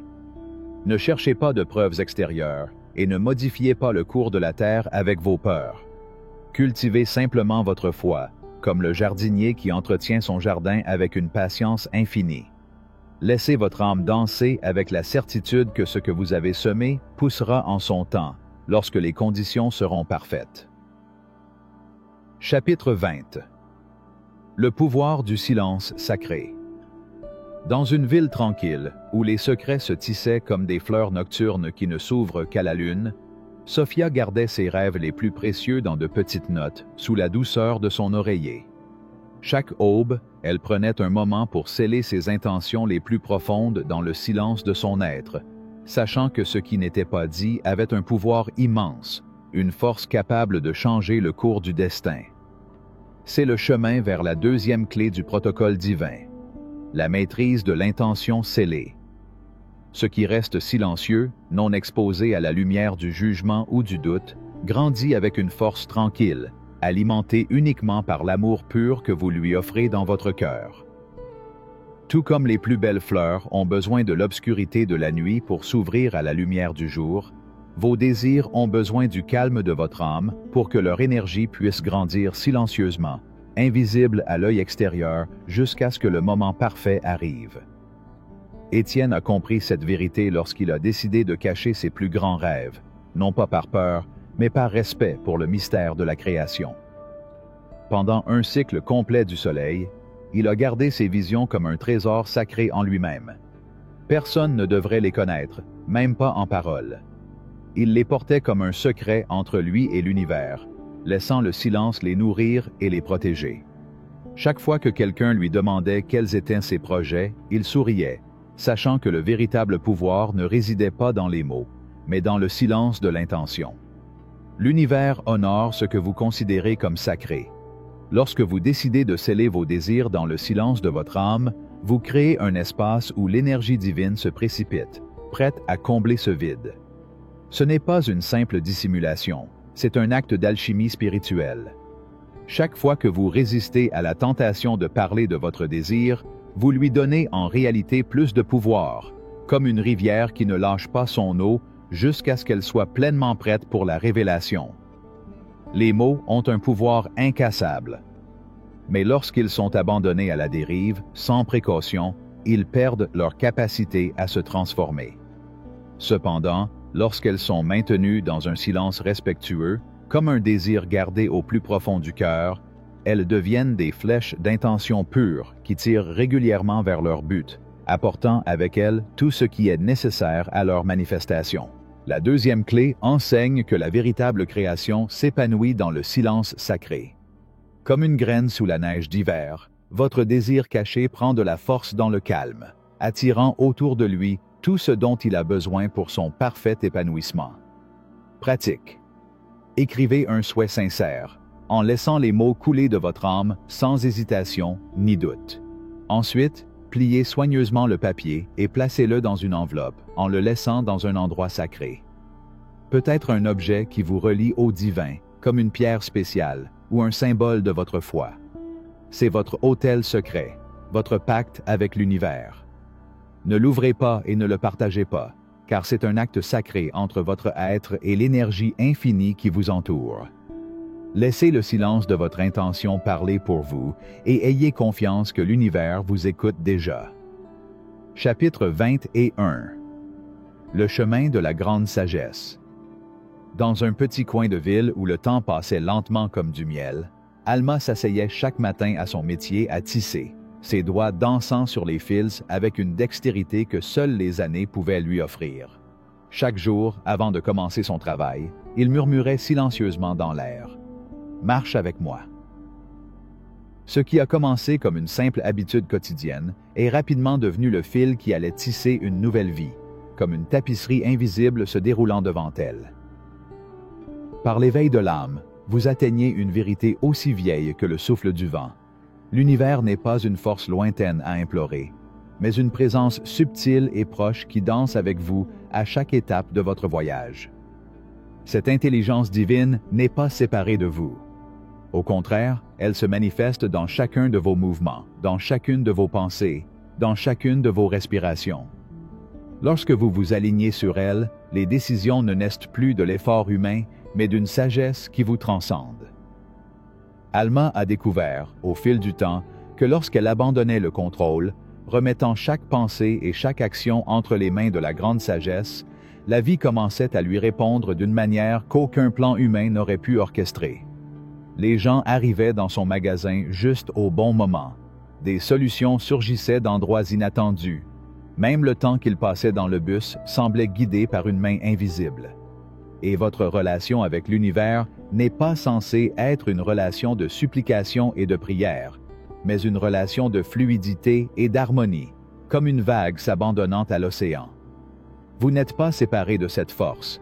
Vous en êtes l'expression, le reflet de sa volonté. Lorsque vous comprenez que l'univers n'est pas quelque chose à conquérir ou à dominer, mais quelque chose avec lequel on danse, la vie commence à se transformer. Il ne s'agit plus d'une série de combats sans fin, mais d'une danse délicate et parfaite, où chaque pas est synchronisé avec l'ensemble. C'est dans cette danse que la grâce de l'univers se manifeste à chaque instant. Ernesto, un homme marqué par la souffrance, a découvert cette vérité dans le silence de sa douleur. Dans le vide de sa maison, il commença à traiter ses pensées, non pas comme de simples errances solitaires, mais comme des conversations sacrées avec le divin. Chaque inquiétude devenait une question adressée à la sagesse infinie, chaque moment de gratitude une petite cérémonie de connexion profonde. Ce faisant, il commença à remarquer qu'une intelligence bien plus grande que la sienne s'exprimait à travers sa vie, le guidant avec une précision subtile, comme une rivière qui coule sans effort. Lorsque vous vous connectez à ce dialogue divin, vous commencez à marcher dans un flux où les miracles ne sont pas exceptionnels, mais naturels. L'univers, toujours présent, vous parle à voix basse, à travers des signes imperceptibles qui apparaissent comme des traces de votre chemin. Pratique. Lorsque vous commencez votre journée, murmurez dans votre cœur « Marche avec moi ». Imaginez que chaque pas que vous faites est en harmonie avec l'univers. Tout au long de votre journée, Permettez à chaque respiration d'être un échange sacré avec la sagesse infinie qui vous entoure. Sentez la présence divine à vos côtés, guidant chacune de vos décisions, illuminant le chemin que vous empruntez. Au cours de vos tâches quotidiennes, maintenez cette connexion intime, sachant au plus profond de vous-même que vous n'êtes jamais vraiment seul dans votre voyage. Chapitre 22. La synchronicité comme signature divine. Dans un coin isolé du bureau de poste, Clara triait les lettres avec précision, comme si ses mains connaissaient chaque enveloppe avant de la toucher. Son mouvement était fluide, un rythme constant qui semblait marquer le temps avec la même sérénité qu'une rivière coulant entre les pierres. Chaque matin, il murmurait silencieusement une simple prière. « Montre-moi le chemin ». Ce qui a commencé comme un espoir timide s'est rapidement transformé en un dialogue profond avec l'univers.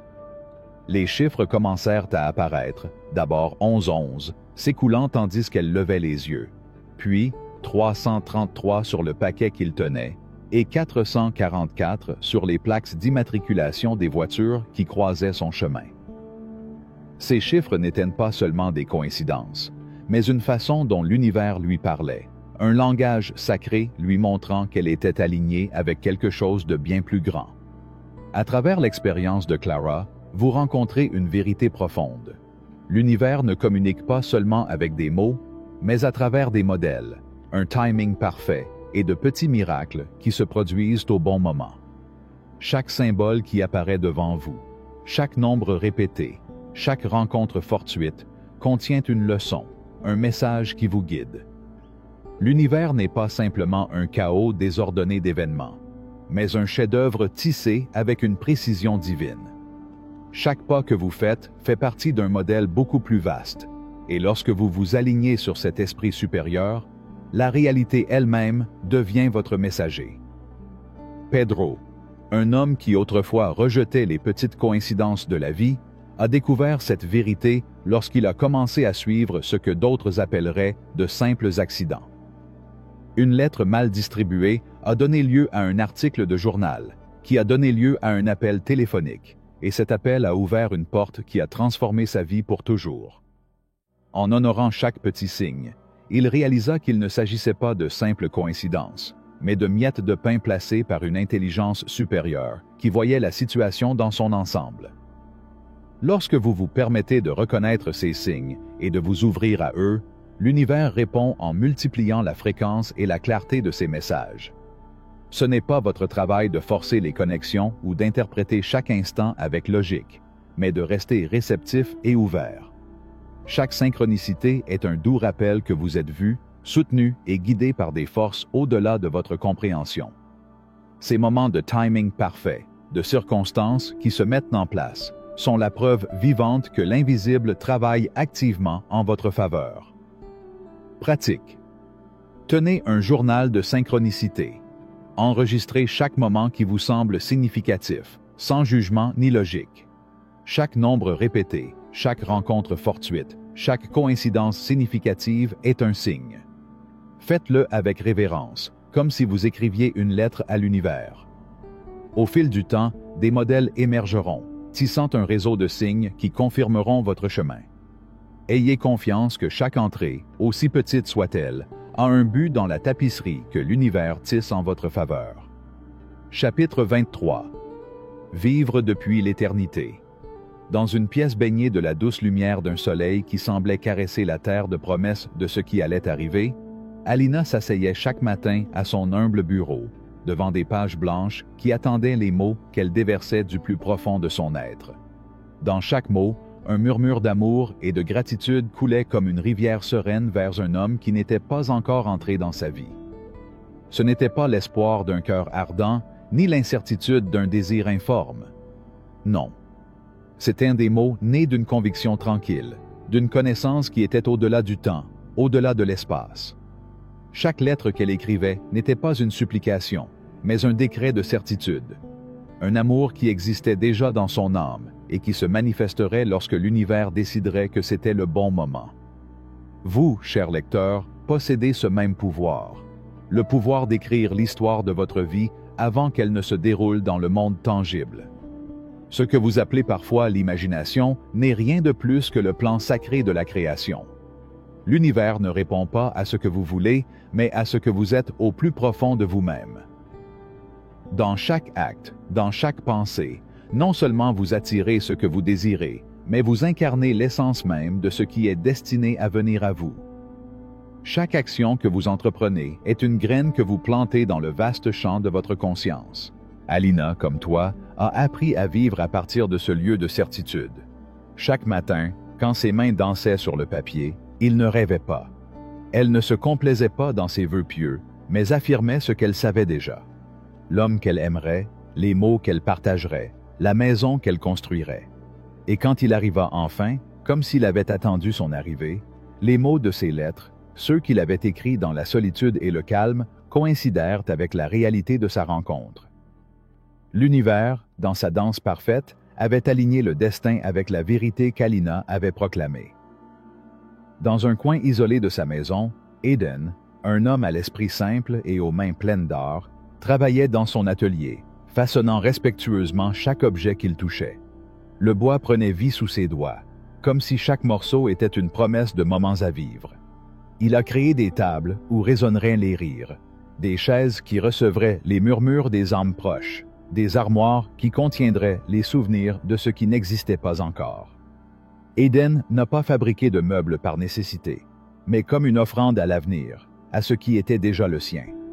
Parce qu'il a compris que vivre depuis la fin n'est pas une simple utopie, mais un art sacré. Agir depuis le commencement de tout, depuis la certitude qu'il n'y a pas de manque dans l'être. L'univers ne répond pas au manque, mais à l'abondance. Il n'est pas nécessaire d'attendre de voir pour croire, car dans le silence de l'âme réside le reflet de ce que nous sommes. La réalité n'est pas un futur lointain que nous devons atteindre, mais une fréquence sur laquelle nous devons nous connecter dès maintenant. Chaque pensée, chaque geste, chaque instant de votre vie est une opportunité de vivre la plénitude, la vérité que vous avez déjà revendiquée.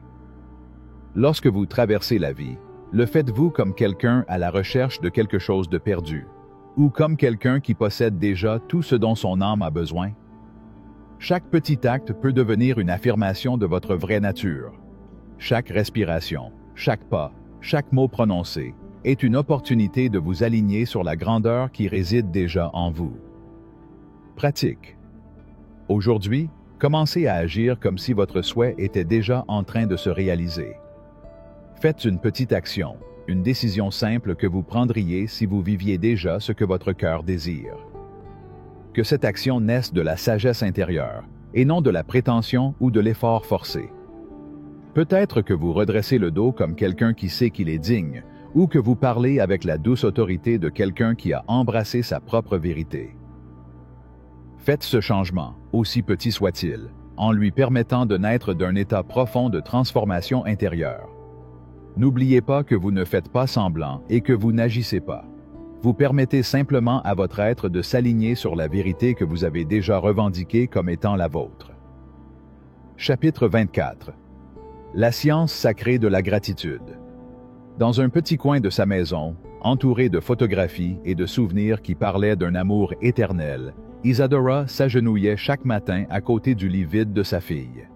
Alors que d'autres ne voyaient que l'absence, elle voyait la présence de ce qui n'était pas encore arrivé. Elle murmura des mots de gratitude au vent, le remerciant pour ce qui ne s'était pas encore manifesté, mais dont son cœur savait qu'il allait arriver. « Merci pour la paix qui remplit mon âme », dit-il doucement, même si la douleur était encore profonde.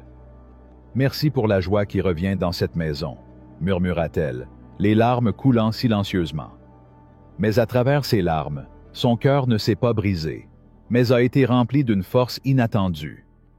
La gratitude n'est pas simplement une réponse à ce qui est déjà arrivé. C'est la clé qui ouvre les portes de l'univers, celle qui déverrouille les bénédictions qui se trouvent encore au seuil de votre vie. Lorsque vous rendez grâce avant que le miracle ne soit révélé, vous altérez l'essence même de la création. Ce n'est pas seulement une pensée positive, c'est un acte spirituel profond, un acte de foi dans l'invisible, un acte de sagesse qui s'aligne sur les lois cosmiques de l'être. Isadora, comme tant d'âmes sages avant elle, a découvert ce principe grâce à la pratique quotidienne. Chaque mot de gratitude qu'il prononçait n'était pas une réponse à ce qui manquait, mais une célébration de ce qui était encore à venir. Son âme, comme la vôtre, se souvenait de l'état naturel de plénitude qui lui avait toujours appartenu. Une plénitude qui ne se révèle que lorsque l'on vit en harmonie avec le flux divin de la vie. Carlos, un homme perdu dans l'ombre du doute, a également commencé à parcourir ce même chemin. Chaque aube, il se tenait devant la fenêtre de sa petite maison et élevait la voix vers le ciel, le remerciant pour la clarté qu'il ne possédait pas encore. « Merci de m'avoir montré le chemin », dit-elle avec foi, même si sa vie restait un labyrinthe d'incertitudes. « Merci pour les conseils qui éclairent mon chemin », a-t-il proclamé, tandis que les questions continuaient de danser dans son esprit. Ce dont vous êtes témoin, cher lecteur, c'est la magie de la gratitude anticipée. L'univers ne vous demande pas d'attendre un miracle pour commencer à rendre grâce. Au contraire, votre gratitude est la graine même de ces miracles, l'énergie qui fait germer l'abondance du sol fertile du possible. Il ne s'agit pas de nier ce qui est, mais d'honorer ce qui pourrait être, de s'abandonner à la vérité plus profonde qui se trouve au-delà de ce qui est vu. Pratique. Créez votre propre rituel sacré de gratitude. Rendons grâce pour 3 choses qui ne sont pas encore arrivées, comme si elles étaient déjà là. Choisissez un moment calme, peut-être à l'aube ou au crépuscule, lorsque le voile entre ce qui est et ce qui peut être est le plus mince. Exprimez votre gratitude avec la force de la certitude, sachant que chaque mot que vous prononcez sème les graines d'un avenir radieux. À ce moment de connexion avec le divin, vous savez que vous avez planté les graines que l'univers fera germer au moment parfait. Chapitre 25. Les gardiens du seuil. Dans un studio éclairé par la faible lumière d'un après-midi qui s'estompait lentement, Elias se tenait devant son chef-d'œuvre. Les toiles qui l'entouraient, toutes imprégnées de son âme, contenaient des histoires incomplètes de son parcours artistique. Finalement, après des années de dévouement discret, les galeries ont commencé à remarquer son talent. L'exposition de sa vie était sur le point d'arriver, l'opportunité qu'il attendait avec un cœur plein de rêves et d'efforts. Mais le matin de sa révélation, elle a appris que son amie la plus proche s'était attribué le mérite de sa technique de signature, obtenant ainsi le contrat qui, de droit, aurait dû lui revenir. Vous êtes désormais confronté à une vérité fondamentale que tous les chemins spirituels doivent traverser. L'univers, dans son infinie sagesse, présente une dernière épreuve avant votre plus grande ascension. Cette épreuve n'est pas une condamnation, ni une défaite, mais une dépossession. Le destin se présente parfois déguisé en trahison, en perte ou en impossibilité, non pas pour vous briser, mais pour vous libérer de ce qui ne sert plus votre chemin vers l'expansion. Dans ce moment de douleur, Élie, comme tous les grands voyageurs de l'âme, fut confronté à un choix: s'abandonner au poison du ressentiment ou transmuter cette blessure en feu créateur. Il a choisi la deuxième option. Elle a peint à travers ses larmes, laissant la douleur alimenter son art, laissant le vide de la trahison devenir la force qui donnerait naissance à quelque chose d'entièrement nouveau. Ce qui est sorti de son pinceau était une création brute, authentique, touchée par une énergie supérieure qui ne peut venir que d'un abandon total au moment présent. Pratique. Dans votre vie, chaque défi se présente comme une porte, une opportunité de transformation. La prochaine fois que vous en ferez face, écrivez ces mots dans votre journal ou murmurez-les avec détermination. Ceci est une porte. Ensuite, demandez-vous avec un esprit et un cœur ouverts: de quoi ai-je besoin pour m'en sortir? Laissez la question s'enfoncer dans les profondeurs de votre être. Remarquez ce qui surgit. Peut-être une peur, une croyance dépassée, un besoin de contrôle. Chaque porte vous demande de laisser quelque chose derrière vous, quelque chose qui ne sert plus à votre évolution. N'oubliez pas qu'en nommant votre obstacle comme une porte, vous commencez déjà le processus sacré de transformation. Chapitre 26. La signature énergétique du destin. Dans un petit appartement baigné d'une douce lumière et de l'arôme du café fraîchement moulu, Liora s'asseyait à son bureau chaque matin, plongé dans des rapports et des calculs qui vidaient sa vitalité. Au plus profond de lui, cependant, résonnait un murmure discret. Ses poèmes, écrits dans des cahiers que personne ne lirait, attendaient d'être entendus. Il avait convaincu son âme que la logique devait prévaloir sur la passion, que la pratique était plus importante que la vibration. Mais sous la routine structurée, quelque chose d'ancien et de sacré commençait à s'éveiller, une fréquence qui parlait d'un chemin différent. Vous devez comprendre que chaque âme porte une signature vibratoire unique, une mélodie éternelle qui, lorsqu'elle est suivie, vous connecte à votre plus haute destinée. Ce n'est pas seulement une métaphore, c'est une loi profonde qui régit l'univers. Lorsque vous vous alignez sur la fréquence intérieure de votre être, le cosmos tout entier conspire en votre faveur, vous guidant vers l'expression la plus authentique de votre existence. Pour Leora, la transformation a commencé un matin, lorsqu'elle a décidé de se réveiller avant l'aube. Au lieu de se conformer aux diktats de l'horloge et des obligations, il s'abandonnait aux heures silencieuses de l'aube, moment où son âme trouvait son rythme naturel. Cette petite mais radicale décision d'honorer son être l'a conduite à un profond éveil. Les poèmes qui étaient auparavant restés cachés ont commencé à couler, et ce qui n'était qu'un murmure en elle a commencé à résonner dans le cœur de ceux qui avaient besoin de ces mots. Pratique. Demandez-vous honnêtement, qu'est-ce qui fait chanter mon âme? Commencez à intégrer cette réponse dans votre vie quotidienne, même dans un petit geste. Peut-être s'agit-il de passer 5 minutes sous le ciel étoilé, d'écrire quelques lignes de poésie sans penser à la perfection, ou de partager un sourire chaleureux avec un inconnu. Ces actions, bien que simples, sont puissantes lorsqu'elles sont alignées avec la fréquence de votre âme.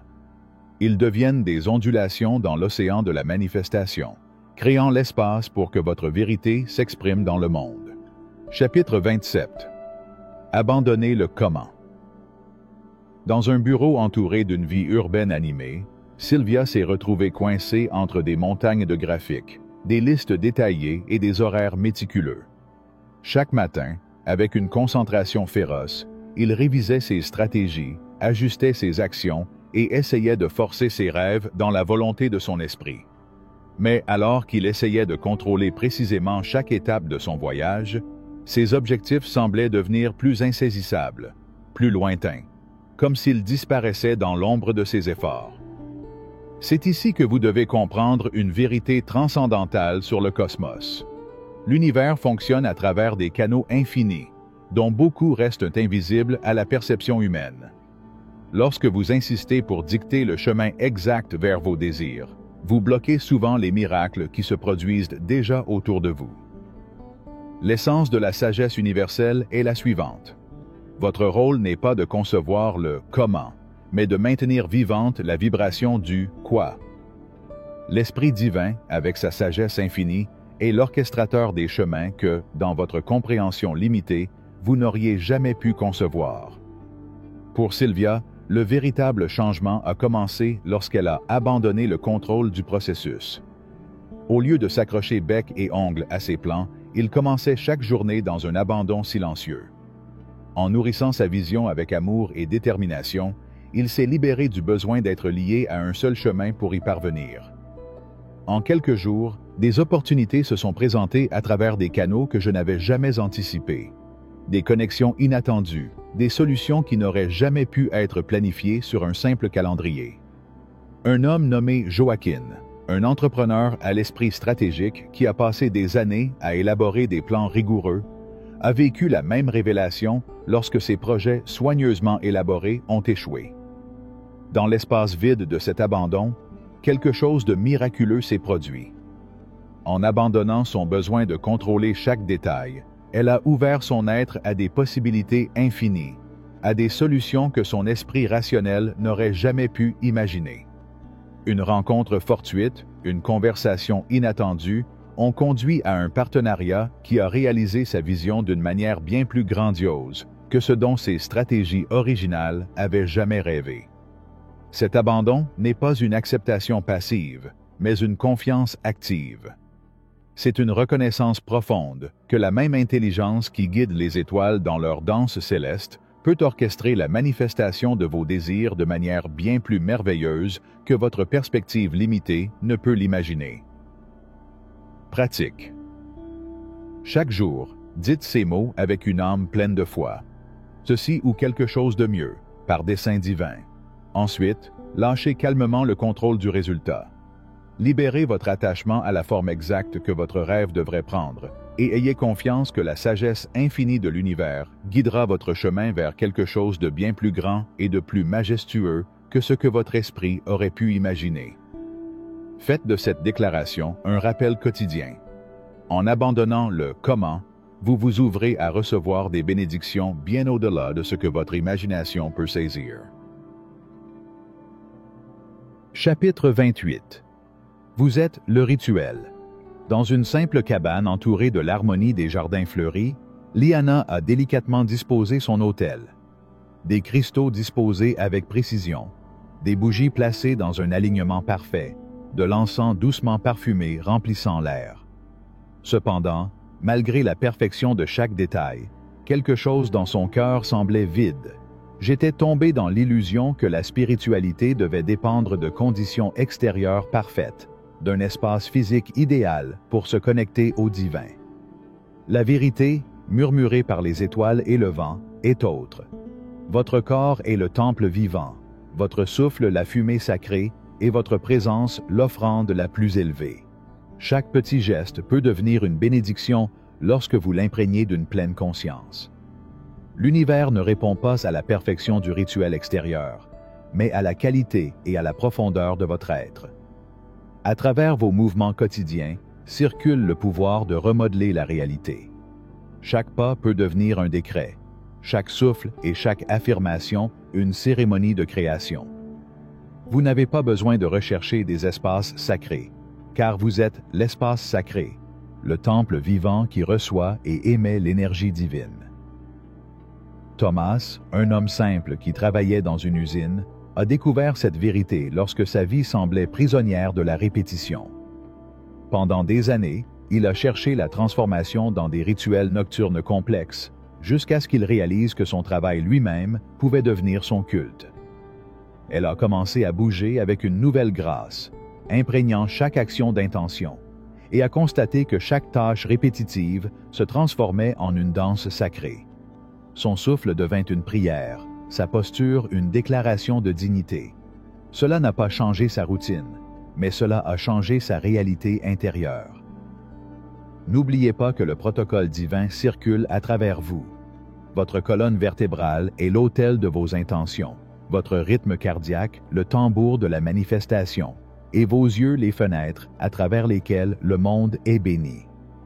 Lorsque vous incarnez votre désir, lorsque vous bougez, respirez et vivez comme s'il était déjà accompli, vous devenez la prière vivante, la manifestation elle-même. Pratique. Choisissez une action quotidienne, marcher, prendre un bain, préparer un repas, et offrez-la à l'univers comme un rituel sacré. En effectuant cette action, imprégnez-la d'une présence totale, en sentant le divin couler à travers chaque geste. Remarquez comment votre respiration s'approfondit, comment vos mouvements deviennent plus conscients, plus gracieux. En accomplissant cet acte quotidien avec une attention consciente, vous transcendez le banal et entrez dans le royaume du sacré, où chaque action devient une offrande à l'infini. Chapitre 29. La danse silencieuse du destin. Dans un coin modeste d'une vieille ville au bord d'une rivière, où les saisons semblaient se répéter sans interruption, vivait une femme nommée Alma.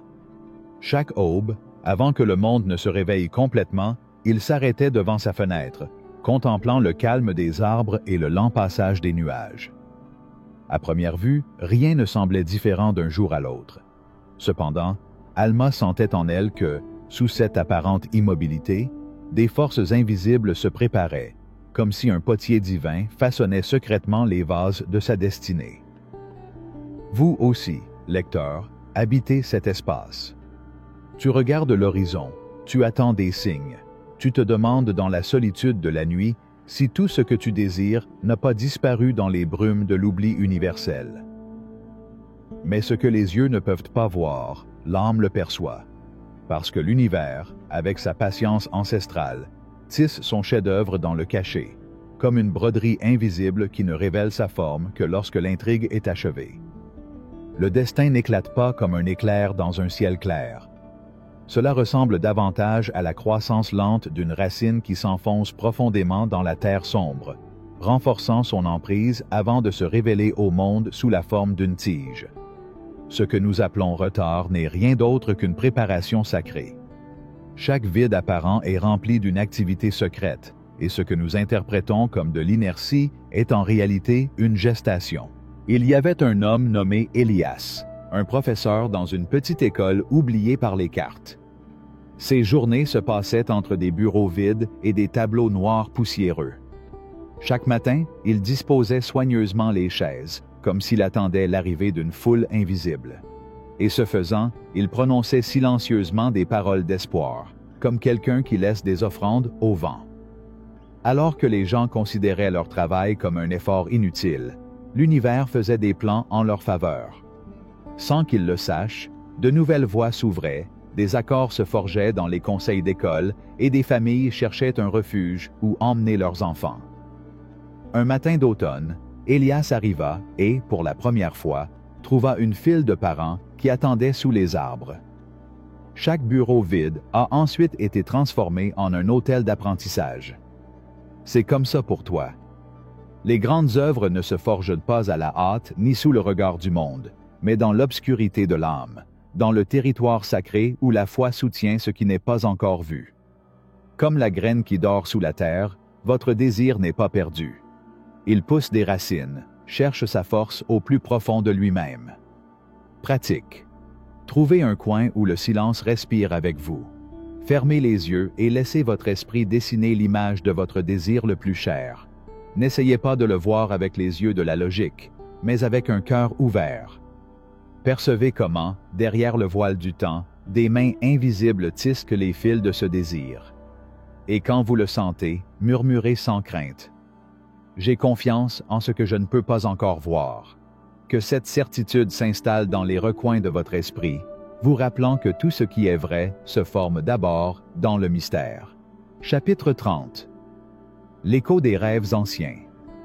Dans une petite ville, perdue parmi les collines bleues et les routes qui semblaient dessinées par la main d'un enfant, vivait une femme nommée Lyra. À première vue, elle ressemblait à tant d'autres. Elle préparait son thé tous les matins, caressait le chien du voisin et saluait le vieux facteur. Mais un jour, entre la fumée de sa tasse chaude et le chant d'une grive, Lyra remarqua quelque chose.